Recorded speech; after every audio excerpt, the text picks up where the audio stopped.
them but not dying of trichinosis.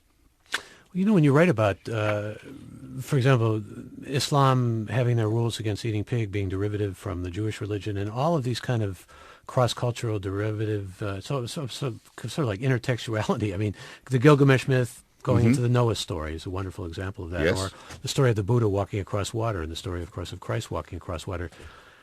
I've heard religious theorists say that what these things prove is that there are universal myths that have to do with the foundation of religion, a kind of a Baha'i faith that is underlying all religions and brings them together with a uniform notion that we should love, being the very precept, really, that all religions are based on. Well,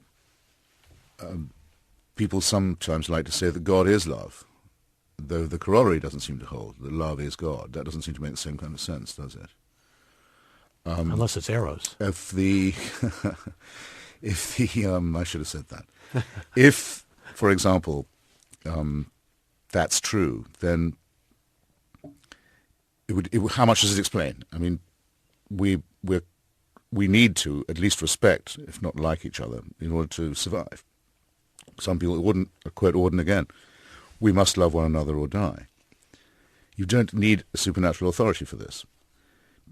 If you're trying to tell me, for example, that the Jewish people didn't know till they got to Sinai that murder and theft and perjury were wrong, then I will reply to you that you can't be serious, because if they had thought those things were okay, we would never have heard of this tribe. It wouldn't have made it. It would have died out. They knew it's an insult to say that they needed to be told that by God. These things are innate in us. Religion gets its morality from us.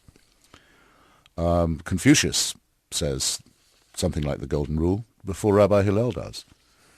And Rabbi Hillel says it long before Jesus of Nazareth does. And Jesus of Nazareth makes a very strenuous condition. He says you're supposed to love your neighbor as yourself. Well, you can't do that. And you probably shouldn't. Especially if your neighbor has a loud stereo system. For example, like your neighbor may not deserve it, but it's not in us to do that, to love others as much as we love ourselves and our loved ones. But if you make such a strenuous commandment on people, you can always be sure that you can catch them out in sin, because they'll always be backsliding and falling short. So they're permanently guilty. It's very handy for that. I'm getting as many interpretations of the title Sideways here as there are for biblical scripture, by the way. You want to just hear a few of them before we go on to more calls? Please. Storing bottles on their side to preserve the cork seal, says one listener. I believe the answer is partly to do with how you properly store wine on its side. And then another listener says it's called sideways because wine bottles are traditionally stored sideways. A lot of those. And then Sideways, the title is about baby boomers going nowhere, up or down, just sideways, existential reference to midlife crisis. I always thought sideways referred to the main character's life trajectory, neither growth nor disintegration, just stasis, resolution by the end of the movie uncertain, and so they go. Fine. Thank you. Thank you very much. And, there are some about drunkenness as well, having to do with walking sideways, as you might imagine. And we'll go over to San Jose and welcome Jay onto the air. Good morning. Hi, Michael. Hi. It's always a privilege to listen to your show. Thank you. And I want to thank Mr. Hitchens because I see some very good comments from him on the show. And I wanted to ask him that does he think that, religion came at a time when there was some confusion in the society and, around 2,000 years or 5,000 years back, people came up with ideas that helped to streamline those confusions with some common ideology that was acceptable to the majority of the people at that time. And now it has probably become irrelevant because those things no longer exist. It was a mindset of 2,500 years ago.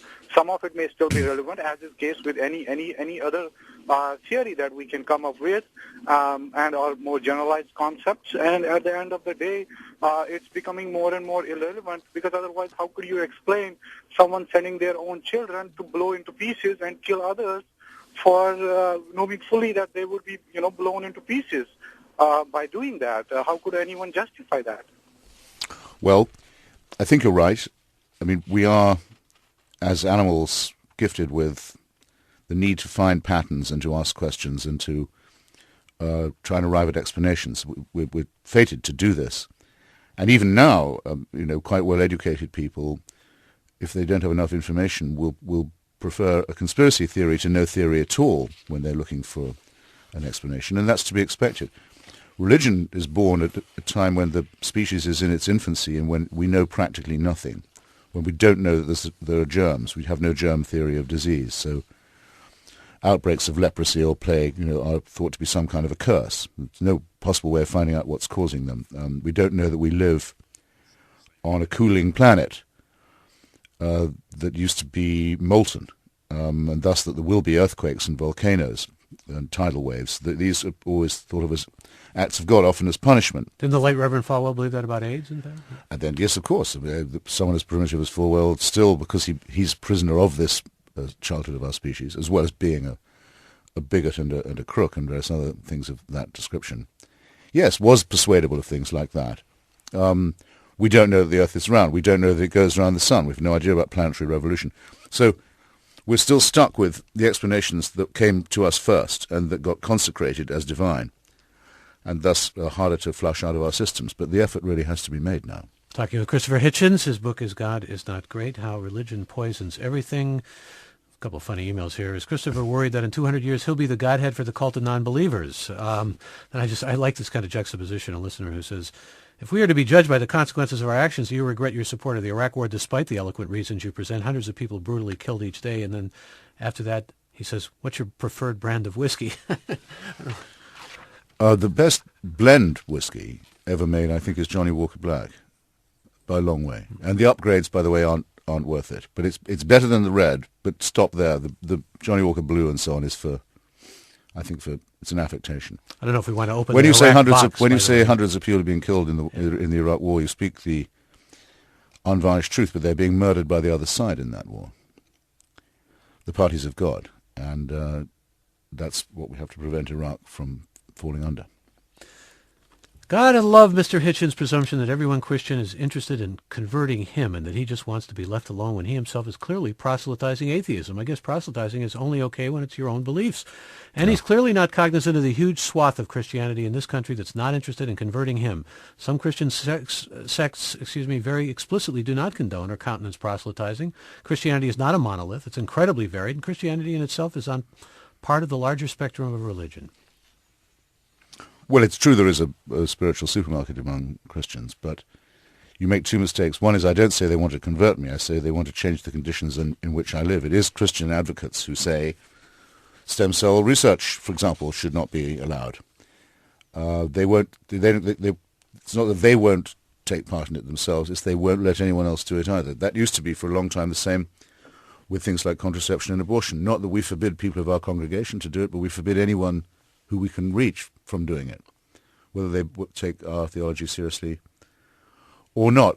Finally, it's a little inexpensive of you to say I'm proselytizing for atheism. You can't convert someone to a mode of thinking that says that skepticism and free inquiry are the main desiderata, that there should be no barriers to the argument of any evidence or any witness, that things proceed by conflict and by dialectics and by collisions between theories and reality.